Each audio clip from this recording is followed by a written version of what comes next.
අයිබෝවන් ශ්‍රී ලංකා රබර් පර්යේෂණායතනයේ උපදේශක සේවා දෙපාර්තමේන්තුව ගෙනෙන ලබන වීඩියෝ මාලාවේ අද වීඩියෝවෙන් අපි කතා කරන්න බලාපොරොත්තු වෙන්නේ රබර් ක්ලෝන නිර්දේශය පිළිබඳවයි. දැනටමත් රබර් වගා කර ඇති රබර් වගාකරුවන් සහ වගා කිරීමට බලාපොරොත්තු වන පිරිස් වෙත ක්ලෝන නිර්දේශය පිළිබඳ නිසි දැනුම සහ අවබෝධය ලබා දීම තමයි අපගේ අද වීඩියෝවේ මූලික අරමුණ වෙන්නේ. මේ සඳහා අපි අද ආරාධනා කරා ශ්‍රී ලංකා රබර් පර්යේෂණායතනයේ ශාඛා අභිජනන සහ ප්‍රවේණ විද්‍යා දෙපාර්තමේන්තුවේ ප්‍රධාන පර්යේෂණ නිලධාරී ආචාර්ය කපිල ලියනගේ මහත්මයාට අයිබෝවන් ඔබතුමාට ඉතාමත් සාදරයෙන් අද අවස්ථාවට පිළිගනු ලබනවා. ආචාර්යතුමනි අපට පැහැදිලි කර දෙන්නකෝ මොනවද මේ රබර් ක්ලෝන කියන්නේ? අපි විශේෂයෙන්ම හැලකුවොත් අනිත් භෝගවල අපි ප්‍රභේද කියලා හඳුන්වන්නේ. ප්‍රභේද කියලා හඳුන්වන්නේ ඒවා බොහෝ වෙලාවට බීජ වලින් ප්‍රචාරණය කරගන්න හින්දා. හැබැයි රබර් අපි බීජ පැලයක් සදාගත්තට පස්සේ ඒ බීජ පැලයෙන් වර්ධක ප්‍රචාරණයෙන් ලෙන අංකුර වලින් තමයි ඊළඟ පරම්පරාව බෝ කරගන්නේ. ඒ කියන්නේ හදාගන්න ශාක හැම එකක්ම මේ මව් ශාකයට සර්ව සමයි, අංග සමයි. එතකොට හැම ගහක්ම මව් ශාකයට පාන හින්දා තමයි අපි ඒක ක්ලෝනයක් විදිහට නම් කරන්නේ ප්‍රභේදයක් කියලා කියන්නේ නැතුව. මීළඟට මේ රබර් ක්ලෝනවල වැදගත්කම් පිළිබඳව ඔබතුමාගෙන් අදහස් විමසීමක් සිදු කළහොත්. ඔව් අපි වැඩි අසන්නක් සහිත ක්ලෝන නිෂ්පාදනය කිරීම තමයි ප්‍රධාන අරමුණ වෙන්නේ. වැඩි අසන්නක් සහිත ක්ලෝන නිෂ්පාදනය කළොත් අපි ඒකෙන් වැඩි ඵලදායී විභවයක් බලාපොරොත්තු වෙනවා. ඒ වගේම අලුත් ක්ලෝන ගොඩක් රෝගවලට ප්‍රතිරෝධී. රෝගවලට ප්‍රතිරෝධී ක්ලෝන සාධන එකත් එක අරමුණක්. ඒ වගේම කිරිවල ප්‍රොමිතීන් එක ප්‍රමිතීන් ගොඩක් තියෙනවා. හොඳ ප්‍රමිතීන් සහිත කිරි දෙන ක්ලෝන නිෂ්පාදනය කිරීම තමයි ඊළඟට බලාපොරොත්තු වෙන්නේ. ඒ වගේම රබර් බීජ අපි ගොඩක් තවන් වලට විශේෂයෙන්ම වැදගත් වෙනවා. හොඳ බීජ ප්‍රමාණයක් ලබා දෙන ක්ලෝන ලබා ගැනීමත් එක අරමුණක් වෙලා තියෙනවා. මොනවද දැනට අප සතුව පවතින ක්ලෝන වර්ග? ඔව් දැනට අප සතුව රබර් පර්යේෂණායතනයේ ප්‍රවේණ විද්‍යා දෙපාර්තමේන්තුව මගින් නිෂ්පාදනය කරපු ක්ලෝන 35ක් පමණ තියෙනවා. ඊට අමතරව අපි විදේශීය රටවලින් ගෙනාපු ක්ලෝන රාශියකුත් අපේ තත්ත්වවලට ගැලපෙනවද කියලා අත්දැක බලලා පරීක්ෂණ කරලා හඳුන්වා දීපු ක්ලෝන විශාල සංඛ්‍යාවකුත් තියෙනවා.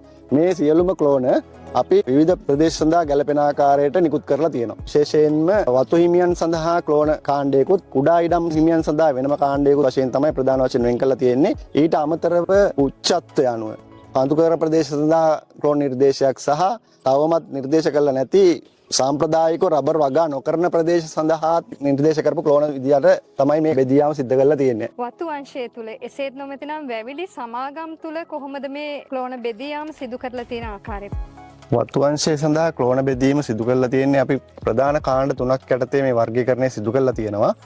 විශේෂයෙන්ම අපේ අත්හදා බැලීමේ පර්යේෂණවලදී එන ක්ලෝන අපි තුන්වන කාණ්ඩයට තමයි ඉස්සෙල්ලාම ඇතුළත් කරන්නේ. තුන්වන කාණ්ඩයේ ක්ලෝන අපි ගාව 18ක් පමණ තියෙනවා. තාම පර්යේෂණ මට්ටමේ තියෙන ඉඳ සීමිත බිම් ප්‍රමාණයකට විතරයි වවන්න දෙන්නේ. හෙක්ටයාර් 2ක් උපරිම තමයි එක ක්ලෝනයකින් දාන්න දෙන්නේ.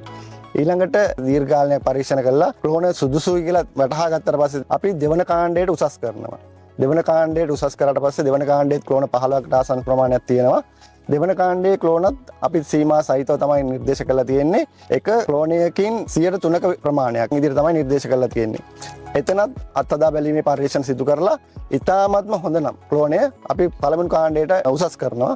පළමු කාණ්ඩයේ දැනට අපේ නිර්දේශයේ ක්ලෝන 5ක් තියෙනවා. උපරිම වශයෙන් එක ක්ලෝනයකින් 10%ක් ප්‍රමාණයක් දාන විදිහට. එමු තමයි වතු අංශය සඳහා ක්ලෝන නිර්දේශය සකස් වෙලා තියෙන්නේ. මෙම ක්ලෝනවල කිරි කැපීමේදී සැලකිය යුතු විශේෂ කරුණු මොනවාද? ඔව් විශේෂයෙන්ම සමහර ක්ලෝන අපි නිර්දේශ කරලා තියෙන්නේ දින දෙකක් කර දිනක් කිරි කපන විදිහට. අපි සාමාන්‍යයෙන් කියන්නේ D3 ක්ලෝන කියලා. වැඩි අස්සන්නක් දෙන ක්ලෝන අපි ඒ විදිහට D3 ක්ලෝන විදිහට නිර්දේශ කරලා තියෙනවා. ඒ වගේම සමහර ක්ලෝන තියෙනවා පොහොර වලට සංවේදී ක්ලෝන වැඩි මැග්නීසියම් ප්‍රමාණයක් දාන්න ඕන ක්ලෝන කීපයක් තියෙනවා. ඒවත් අපි ක්ලෝන නිර්දේශයේ සඳහන් කරලා තියෙනවා. ඒවා තමයි විශේෂයෙන්ම ක්ලෝන නිර්දේශයේ පාවිච්චි කිරීමේදී සැලකීමට යුතු කරුණු. මීළඟට අපි කුඩා ඉඩම් හිමියන් දෙස හැරුණොත් ආචාර්යතුමනි අපිට පැහැදිලි කර දෙන්නකෝ මේ ක්ලෝන ව්‍යාප්තිය සිදු කර ඇත්තේ කුමන ආකාරයකද කියලා. කුඩා ඉඩම් හිමියන් සඳහා වන ක්ලෝන නිර්දේශය ප්‍රධාන කාණ්ඩ දෙකක් යටතේ වර්ග කරලා තියෙනවා. අපි ඒවා කියනවා A සහ B කාණ්ඩය යටතේ කියලා. ඊට අමතරව අන්තර්වාර ක්ලෝන නිර්දේශය යටතේ කුඩා ඉඩම් හිමියන් සඳහා තවත් ක්ලෝන නිර්දේශ කරලා තියෙනවා. දැනට අපේ තෙත් කලාපයේ සහ වියලි කලාපයේ විදිහට දිස්ත්‍රික්ක 15ක් පුරාම රබර් වගා ව්‍යාප්ත වෙලා තියෙනවා. අපි වියලි කලාපයට යනකොට එම ප්‍රදේශ සඳහා උචිත ක්ලෝන හඳුනා ගැනීම අවශ්‍යතාවයක් තියෙනවා. ඒ සඳහා අපි විවිධ පර්යේෂණ කරනවා. අපේ පර්යේෂණ වගා ව්‍යාප්ත කරලා තියෙනවා. ඒ වගේම මේ වගේ ගෘහ තුල පැල ඇති කළා ඒ සඳහා සුදුසු ක්ලෝන විද්‍යාත්මකව පරීක්ෂා කරමින් පවතිනවා. ඒ අනුව සොයාගත්ත ක්ලෝන කීපයක් විශේෂයෙන්ම වියලි කලාපයේ රබර් වගාව සඳහා සුදුසුයි කියලා තීරණය කරලා තියෙනවා. ඒ නිසා අපිට දැන් ඒ අන්තර් ප්‍රදේශ සඳහා සහ වියලි කලාපයේ සඳහා නිර්දේශිත විශේෂ ක්ලෝන රාශියක් අපි ගාව තියෙනවා. විශේෂයෙන්ම RRISL 2005 කියන ක්ලෝනය, ඒ වගේම RRIM 600 කියන ක්ලෝනය, ඒ වගේම RRISL Centennial 4 කියන ක්ලෝනය මේ සඳහා ඉතාමත් සුදුසුයි කියලා අපි දැනට හඳුනාගෙන තියෙනවා. ඒවා අපේ කුඩා ඉඩම් හිමියන් සමග වියලි කලාපයේ ආදර්ශ වගා ඇති කරලා සුදුසු නිර්දේශ එමින් පවතිනවා. ආචාර්යතුමනි, කොහොමද මේ වතු අංශය තුල ක්ලෝන සමබරතාවය පවත්වාගෙන යන්නේ? ඔව්, වතු අංශය තුල ක්ලෝන සමබරතාවය පවත්වා ගැනීම ඉතාම වැදගත් වෙනවා. මොකද ක්ලෝන සම්බරතාවය නොමැති වුණොත් විශාල ප්‍රශ්න රාශියකට අපිට මුහුණ දෙන්න සිද්ධ වෙනවා. දැන් උදාහරණ විදිහට ගත්තොත් මේ දිනවල රබර් ශේෂ්ත්‍රයේ ඉතා විශාල ප්‍රමාණයක් RRIC 121 කියන ක්ලෝනය ව්‍යාප්ත වෙලා තියෙනවා. එහෙම වුණාම අලුතෙන් රෝගයක් ආවොත් නැත්නම් වෙන ප්‍රශ්නයක් ඇති වුණොත් එහෙම රබර් වගාව සම්පූර්ණයෙන් විනාශ වෙන්න පුළුවන්. ඒක වළක්වා ගන්න තමයි වතු අංශය අනිවාර්යයෙන්ම ක්ලෝන සම්බරතාවය පවත්වා ගන්න ඕන කියලා කියන්නේ. ඒ නිසා මම යෝජනා කරන්නේ පුළුවන් තරම් අපේ ක්ලෝන නිර්දේශ තියෙන ක්ලෝන වැඩි ප්‍රමාණයක් තමන්ගේ ශේෂ්ත්‍රයේ ස්ථාපනය කළා ක්ලෝන සම්බරතාවය පවත්වා ගැනීම තමයි මම නිර්දේශ කරන්නේ මේ අවස්ථාවේ. පළමු කාණ්ඩයේ ක්ලෝන සංචිතයට මීට වඩා වැඩි ක්ලෝන ප්‍රමාණයක් අන්තර්ගත කළ හැකිද? පළමු කාණ්ඩයේ ක්ලෝන තමයි අපි සාමාන්‍යයෙන් අපි කියන්නේ ජෙනරල් රෙකමන්ඩ් කරනවා කියලා හැම තැනකටම සුදුසුයි කියලා නිර්දේශ කරලා තියෙන්නේ. ඒකින්ද පළමු කාණ්ඩයට මීට වඩා වැඩි ක්ලෝන ප්‍රමාණයක් අනිවාර්යයෙන්ම ඇතුළත් විය යුතුයි. ඒ සඳහා තමයි අපි මේ දිගින් දිගටම වතු හිමියන් සමග සහ කුඩා ඉඩම් හිමියන් සමග ක්ලෝන සඳහා වන සියලු පර්යේෂණ කටයුතු සිදු කරන්නේ. ක්ලෝන නිර්දේශයේ පළමු කාණ්ඩයට ඉතා වැඩි ක්ලෝන ප්‍රමාණයක් ඇතුළත් කරන්න බලාපොරොත්තු වෙනවා. ඒ සඳහා උපරිම සහයෝගය වතු හිමියන් සහ කුඩා ඉඩම් හිමියන්ගෙන් අපි බලාපොරොත්තු වෙනවා. විශේෂයෙන්ම අපේ පර්යේෂණ වගා ස්ථාපනය කරලා තියෙනවා. රෝගවලට ප්‍රතිරෝධී නව ක්ලෝන වර්ග නිර්දේශය පිළිබඳ ඉදිරියට ඇති වැඩපිළිවෙල කුමක්ද? රබර් වලටත් කාලෙන් කාලෙට විවිධ රෝග ඇවිල්ලා රබර් වගාව සමහර කාලවලදී විනාශ වෙලා ගිහිල්ලා පවා තියෙනවා. උදාහරණයක් විදිහට කිව්වොත් 1950 ගණන් වල සාමාන්‍යයෙන් අපේ රබර් වගාවට දරුණුවටම වැළඳුණු රෝගය තමයි අපි පවුඩර් මිල්ඩියු නැත්නම් සුදුපුස් රෝගය කියලා අපි කියනවා. මෙම රෝගයට ප්‍රතිරෝධී ක්ලෝන ඒ දවස්වල සිටපු පර්යේෂණ නිලධාරීන් විසින් නිෂ්පාදනය කළා. ඒකේ ප්‍රතිඵලයක් විදිහට දැන් තියෙන බොහෝ ක්ලෝන පවුඩර් මිල්ඩියු නැත්නම් සුදුපුස් රෝගයට යම් ප්‍රතිරෝධීතාවයක් දක්වනවා. ඒක අපිට එච්චර ගැටලුවක් වෙලා නැහැ දැන්. ඒ වගේම සමහරට ඕගලන්ට මතක ඇති 1980 ගණන් වල ලංකාවට තවත් අලුත් රෝගයක් ආවා, කොර්නෝස්පෝරා පත්‍ර රෝගය. එතකොට පැවති බොහෝ ක්ලෝන මෙම රෝගයට ගොදුරු වෙලා රබර් වගාවෙන් අයින් කරන්න පවා සිද්ධ වුණා. රබර් වගාවෙන් 50%කට ආසන්න ප්‍රමාණයක් මෙම රෝගය නිසා විනාශ වෙලා ගියා. ඒ කාලේදී අපි කොර්නෝස්පෝරා පත්‍ර රෝගයට ප්‍රතිරෝධී ක්ලෝන හදලා එම රෝගයෙන් අපේ රබර් වගාව ආයිත් බේරාගත්තා. ඒ වගේම දැන් අලුත් පත්‍ර රෝගයක් ඇවිල්ලා තියෙනවා. මේ පත්‍ර රෝගය සඳහාත් අපේ දැනට විවිධ පර්යේෂණ සිදු කරනවා. විශේෂයෙන්ම ශාක ව්‍යාධි විද්‍යා දෙපාර්තමේන්තුවේ සහයෝගය ඇතිව අපේ තියෙන ක්ලෝන අපි මෙම රෝගයට ප්‍රතිරෝධීද කියලා පරීක්ෂණ කරනවා. ඒ අනුව යම් තරමක් ප්‍රතිරෝධී ක්ලෝන තුනක් මේ වෙනකොට අපි හඳුනාගෙන තියෙනවා.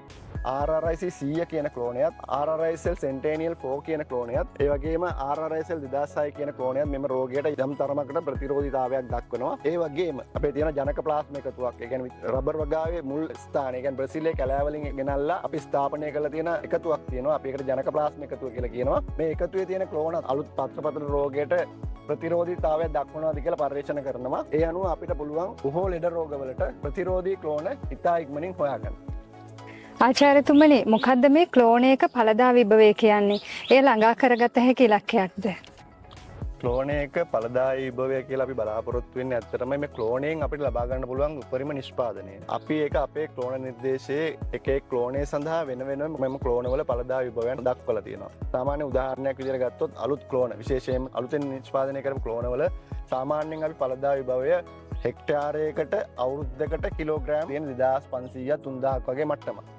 මේක අපිට ලබා ගන්න පුළුවන්. ඒ සඳහා කළ යුත්තේ ඇත්තටම අපේ රබර් පර්යේෂණ ආයතනයේ නිර්දේශ කළ තියෙන විදිහට ඒ නිර්දේශ ක්‍රියාත්මක කළා හෙක්ටාරයකට අවශ්‍ය පැල ප්‍රමාණය වගා කරලා ඒ පැල ප්‍රමාණය නඩත්තු කරත් මෙම කියන ඵලදා විභවය ඉතා පහසුවෙන් ලබා ගන්න පුළුවන්. කෙසේ වෙතත් 1500 2000ක් වගේ මට්ටමකට යන්න පුළුවන් නම් ඒක අපේ ලංකාවේ රබර් නිෂ්පාදනයේට බොහෝම ඉහළ නම් ගන්න පුළුවන් ඵලදා විභවයක් විදිහට අපි සැලකනවා. ආචාර්යතුමනි, මෙම ක්ලෝන නිර්දේශය පවත්වාගෙන යාමේදී විශේෂයෙන්ම සැලකිලිමත් විය යුතු කරුණු මොනවාද? පළමුවෙනි එක තමයි අපි මේ ක්ලෝන වල තත්ත්වය පිළිබඳ අවබෝධයක් තියෙන්න ඕනේ. ඒ කියන්නේ සමහර ක්ලෝන තියෙනවා. විශේෂයෙන්ම RRIC 130 වගේ ක්ලෝනයක් හුළඟට එච්චර ඔරොත්තු දෙන්නේ නැහැ. ඒ වගේ හුළං තද ප්‍රදේශ වලට ඒ ක්ලෝන දාන්න හොඳ නැහැ. ඒ වගේම D3 ක්‍රමයේ යටතේ තියෙන ක්ලෝන කීපයක් තියෙනවා. උදාහරණ විදිහට කිව්වොත් RRISL 203, RRISL 2001, RRISL 217, PB 217 ඔය වගේ ක්ලෝන කීපයක් තියෙනවා D3 සිස්ටම් එකේ. ඊළඟට බැලුවොත් සමහර ක්ලෝන තියෙනවා මැග්නීසියම් පොහොර භාවිතයට උතාම සංවේදී ඒවා. ඒ ක්ලෝන වලට විශේෂයෙන්ම RRIC 102, RRISL 208 වගේ ක්ලෝන ඒවට 125ක මැග්නීසියම් ඇතුළත් කරන්න ඕනේ. සමහර ක්ලෝන තියෙනවා මීටර් 900ට වඩා ඉහළ උච්චත්වයට අපි ක්ලෝන වවනකොට එම ක්ලෝන අපි රබර් පර්යේෂණ ආයතනයේ නිර්දේශයේ මත පවන්න කියලා උපදෙස් දීලා තියෙනවා. ඒව තමයි මේ ක්ලෝන නිර්දේශයේදී විශේෂයෙන්ම සැලකීම් කරුණු විදිහට අපි භාවිතා කරන්නේ. ආචාර්යතුමනි, මේ දක්වා අපි නව ක්ලෝන පිළිබඳ සාකච්ඡා කළා. නමුත් ශේෂ්ත්‍රයේදී අපිට නිරන්තරයෙන්ම ගොවි මහතුන්ගෙන් අසන්න ලැබෙන ක්ලෝනයක් තමයි PB86 කියන්නේ. මේ පිළිබඳ ඔබතුමාගේ අදහස කුමක්ද? PB86 කියන්නේ අතීතයේදී ඒ කියන්නේ 1960 ගණන් වල වගේ ඉතාමත්ම ජනප්‍රියව තිබුණු මැලේසියාවෙන් ලංකාවට ගෙන්නන ලද ක්ලෝනයක්. ඒ ක්ලෝනය ඒ දිනවල පැවති අස්වනු විභවයන් මත ඉතා හොඳ තත්ත්වයේ පැවති ක්ලෝනයක්. හෙක්ටාරයකට කිලෝග්‍රෑම් 600ක පමණ අස්වනු විභවයක් තියෙන ක්ලෝනයක් විදිහට තමයි අපි PB86 සලකන්නේ. ඒත් අලුත් ක්ලෝන අපි හදාගෙන එනකොට ඊට වඩා අලුත් ක්ලෝන සියල්ලක්ම වගේ අස්වනු විභවයන් රෝගවලට රොත්තු දීමේ හැකියාව වගේ දේවල් වලින් ඉදිරියෙන් ඉන්නවා. ඊට අමතරව මේ ක්ලෝනය ඒ දිනවල පැවති පවුඩරි මිල්ලියෝ නැත්නම් සුදු පුස් රෝගයට ඉතාමත් සක්‍රියව පාත්‍ර වෙන ක්ලෝනයක්. ඒ වගේම පයිටොප්තෙරා රෝගයටත් ඉතාමත්ම පාත්‍ර වෙන ක්ලෝනයක්. මේ නිසා මේ ක්ලෝනය භාවිතයෙන් ටික ටික ඈඩ් කරන්න සිද්ධ වුණා. මොකද මේකේ ඵලදායී විභවය අඩුයි. නිතරම අනිත් සියලුම රෝග වලට ගොදුරු වෙනවා. ඒ වගේම සාමාන්‍ය තත්ත්වයට මේ ක්ලෝනය හොඳයි. හොඳයි කියන්නේ අස්වන විභවය අඩු නිසා දිනපතා කිරි කැපීමට යම් තරමක් ඔරොත්තු දෙන ක්ලෝනයක්. ඒ නිසා අඩු අස්වන විභවයක් දෙන දිනපතා කිරි කපන්න පුළුවන් ක්ලෝනයක් නිසා තමයි තාමත් ගොවීන් අතර ඉතාමත් ජනප්‍රිය වෙලා තියෙන්නේ. ඒ වුණාට අඩු අස්වැන්න අපිට දරා ගන්න පුළුවන් මට්ටමක් නෙමෙයි. අපි වැඩි අස්වැන්නක් තියෙන ක්ලෝන වලට තමයි යන්න ඕනේ. වැඩි අස්වැන්නක් තියෙන ක්ලෝන වලට යනකොට ක්ලෝනයට දෙන විවේකය යම් ප්‍රමාණයක් වැඩි කරන්න ඕනේ. ඒකින්ද තමයි අපි දිනක් කර දිනක් හෝ දින දෙකක් කර දිනක් කිරි කපන්න කියන්නේ. PB86 එහෙම නෙමෙයි. PB86 අඩු අස්වැන්නක් දෙන ක්ලෝනයක්. ඒ වගේ ක්ලෝනයකට දිනක් කර දිනක් කිරි කැපුවාම ඒ අඩු අස්වැන්න මත එම ක්ලෝනයට ඒක දරා ගන්න පුළුවන්. ඒකයි ඔය පරණි ගොවීන් PB86 තාමත් හොඳයි කියන්නේ. ඒ වුණාට අපි අපේ අස්වනු වැඩි කරගන්න බලාපොරොත්තු වෙනවා නම් අනිවාර්යයෙන්ම අපි අලුත් ක්ලෝන වලට යන්න ඕනේ. ඒවා ඵලදායී විභවය ඉතාමත්ම වැඩි. ඒ වගේම තමයි PB86 ක්ලෝනය අවුරුදු 30කට 40කට කලින් වවන්න පටන් ගත්ත ක්ලෝනයක්. දැන් අපි දකින්නේ ඉතා විශාල කඳක් සහිත විශාල වට ප්‍රමාණයක් කිරි කැපෙන ක්ලෝනයක්. එතකොට විශාල වට ප්‍රමාණයක් කිරි කැපෙන ක්ලෝනයකින් සාමාන්‍යයෙන් අපි කිරිපොල් කට්ටක් ගන්නවා. අපේ අලුත් ක්ලෝන වලත් අපි කිරිපොල් කට්ටයි ගන්නේ. ඒ PB86 කිරිපොල් කට්ටයි ගන්න. ඒක තමයි මේ සංසන්දනය කරන්නේ. ඒ වුණාට අපි ඉතා විශාල වට ප්‍රමාණයක් කපලා කිරිපොල් කට්ටක් ගන්නවා වගේ නෙමෙයි. අපි අලුත් ක්ලෝන පුංචි ගහක්, සාමාන්‍ය පුංචි වට ප්‍රමාණයක් තියෙන ගහක්. ඒ ගහ කපලා තමයි අපි කිරිපොල් කට්ට ගන්න. ඒ වගේම ශේෂ්ත්‍රයේ තියෙන ගස් ප්‍රමාණය අපි හෙක්ටාරයකට ගස් 520ක් දාන්න කියලා කියන්නේ. හැබැයි PB86 ගත්තොත් PB86 ඉතාම අඩුයි. අක්කරයකට ගස් 120ක් වගේ ප්‍රමාණයක් තමයි වැටෙන්නේ. එතකොට ලැබෙන අස්වැන්න අර විශාල ගහින්ද ලැබෙන අස්වැන්න කිරිපොල් කට්ට වුණාට අපිට තියෙන ගස් ප්‍රමාණය අඩු නිසා සාපේක්ෂව ලැබෙන කිරි ප්‍රමාණය අඩු ඊඩමින්. ඒක තමයි අත්‍තරම PB86 ගැන තව දුරටත් පැහැදිලි කරොත් කියන්න තියෙන්නේ. අලුත් ක්ලෝනයක් එලි දක්වන්න කොපමණ කාලයක් ගත වෙනවද? ඔව්, බොහොම හොඳ ප්‍රශ්නයක්.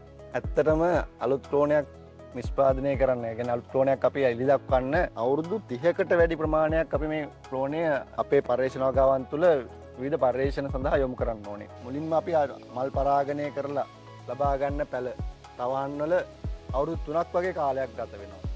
එතෙන්දී තෝරාගත් ඉතාමත් සුදුසු තත්ත්වයට තෝරාගත් විවිධ පර්යේෂණ මගින් ඉතාමත් සුදුසු තත්ත්වයට තෝරාගත් ක්ලෝන අපි කුඩා පරිමාණයේ අත්හදා බැලීම් කියලා ශේෂ්ත්‍රයට ස්ථාපනය කරනවා. මේ සඳහා අපිට නොමේරු කාලේ අවුරුදු 5ක් ඊට අමතරව ගහේ දෙපැත්තෙම අස්වැන්න ලබා ගැනීම අනිවාර්යයෙන්ම අවශ්‍යතාවයක් තියෙනවා. මේ අවුරුදු 15ක් වගේ යනවා.